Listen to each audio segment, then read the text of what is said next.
और तुम्हें लगता था कि वो तुमसे मोहब्बत करते हैं। वो तो करते हैं। खैर सुनो, अगर मोहब्बत करते होते ना तो इस तरह से किसी को परमिशन नहीं देते तुम्हें हर्ट करने की। नैयर आंटी उनकी माँ है, वो अपनी माँ को कुछ कह सकते हैं? बहुत टची हैं अपनी माँ के लिए, इज्जत करते हैं बहुत। रूमी, तो मेरी एक बात सुनो, क्या सिर्फ लड़के के माँ बाप की इज्जत होती है? लड़की के माँ बाप की, उसके घर वालों की कोई इज्जत नहीं है? मतलब लड़की के माँ बाप का सिर्फ ये काम रह गया कि बेटी के ससुराल वालों से डरते रहे और माफी मांगते रहे? आखिर क्यों?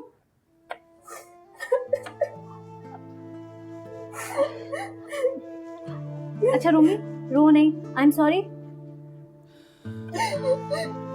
यार रूमी प्लीज चुप हो जाओ ना, अम्मी ने देख लिया तो मेरी खैर नहीं है। वैसे ही वो मुझसे हर वक्त नाराज रहती है, समझेंगी मैंने तुम्हें रुलाया। उन्हें क्या पता ये काम तो सरमत भाई और नैयर आंटी बहुत अच्छी से कर। वैसे मुझसे पूछो ना तो सरमत भाई बहुत ही सेल्फिश किस्म के आदमी हैं। मैं तो कहूंगी एक बात थिंक कर। तुम कैसी बातें कर रही हो? भाई सारी जिंदगी पछताने से तो बेहतर है ना इंसान पहली सीढ़ी से ही सोच समझ के कदम उठाए। मिनाल, ये तुम क्या कहना चाह रही हो? मतलब मैं उनसे पता नहीं, लेकिन मेरे हिसाब से तुम उन लोगों से कहीं बेहतर लोग डिजर्व करती हो। प्लीज मिनाल, जाओ यहाँ से, मुझे मेरे हाल पे छोड़ दो। मेरे और सरमत के बारे में कुछ भी सोचना और कहना छोड़ दो। अपना जाके काम करो, बस बहुत हो गया। अच्छा भाई, जा रही हूँ।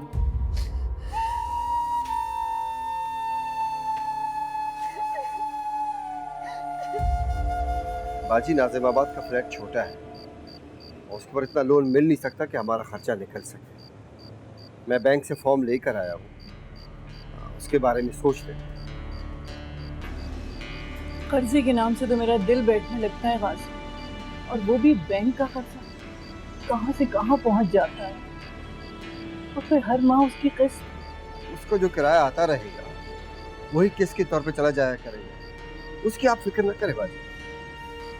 कोई फायदा नहीं है गाजी, फ्लैट गिरवी रख कर भी हम शादी का खर्चा नहीं निकाल पाएंगे। इसके लिए हमें कुछ और सोचना पड़ेगा। फिर मैं अपने ऑफिस से लोन ले लूंगा। अल्लाह मालिक है, आप बिल्कुल बेफिक्र हो। मामू, अम्मी, खाना लग गया। अरे हाँ चलो बाजी, मुझे वो सख्त भूख लगी हुई है। आइए आइए आइए आइए, आ जाए आ जाए। मिनाल, यहाँ क्यों खड़ी हो तुम? सोना नहीं है क्या? तुम जाओ, मैं आ रही हूँ। परेशान हो क्या बहुत? मेरी तरफ से फिक्रमंद हो, यही बात है ना? मैं तुम्हारी वजह से नहीं रूमी, अम्मी और मामू की वजह से परेशान हूँ। हालत देखिए उनकी, बुरी तरह से अपसेट है वो लोग। नैयर आंटी की फजूल डिमांड्स ने उनको हिला कर रख दिया। लेकिन तुम अपनी सो कॉल्ड परेशानियों से निजात पाओ तो तुम्हें कुछ नजर आए ना। फिलहाल तो तुम्हें सिर्फ सरमत भाई और नैयर आंटी की खुशियों की परवाह है, और वो उन्हें जैसे भी मिले तुम्हें उसकी क्या परवाह? उनकी परवाह ना करूं तो क्या करूं मैं?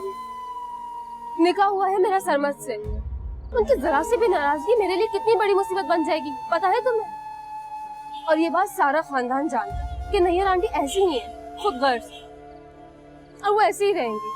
तो अम्मी और मामू ने ये सरमत का प्रपोजल क्यों एक्सेप्ट किया था बताओ? क्योंकि हमें लगता था कि सरमत भाई तुम्हें पसंद करते हैं और वो अपनी वालदा के सामने तुम्हारी खातिर स्टैंड लेंगे। लेकिन वो तो एक और नैयर आंटी बन गई और इस बात का हमें बिल्कुल अंदाजा नहीं। मिनाल प्लीज, तुम सरमत के मामले में ऐसा कुछ मत बोलो। और तुम छोटी हो, छोटी ही बन के रहो, मेरी अम्मा मत बनो। मुझे अपने किए पे कोई पछतावा नहीं है, और बेहतर ये है कि तुम इस मामले से दूर ही रहो तो अच्छा, समझी तुम?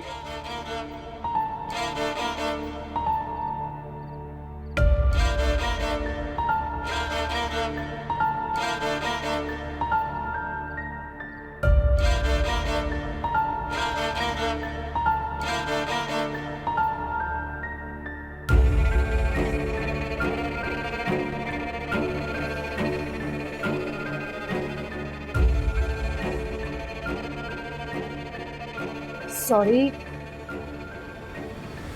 देखो परेशानी में पता नहीं क्या क्या उल्टा सीधा बोल दिया मैंने, नाराज मत हो प्लीज। तुम तो समझो मेरी सिचुएशन को। इधर देखो ना, बात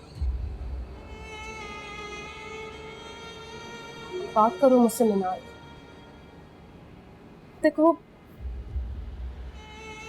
तुम तो मेरी बहन हो, सब जानती हो कि मैं तुमसे कितना प्यार करती हूँ, अम्मी से कितना प्यार करती हूँ, खाजी मामू को कितना प्यार करती हूँ, और सरमत क्या है मेरे लिए ये भी तुम अच्छी तरीके से जानती हो। तुम लोग तो शादी में होने वाले खर्चों की वजह से परेशान, और मैं तो अभी से रिश्तों को बैलेंस रखने की वजह से परेशान हूँ।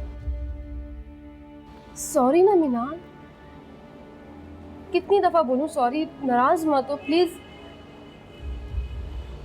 अच्छा मेरी तरफ देखो तो सही।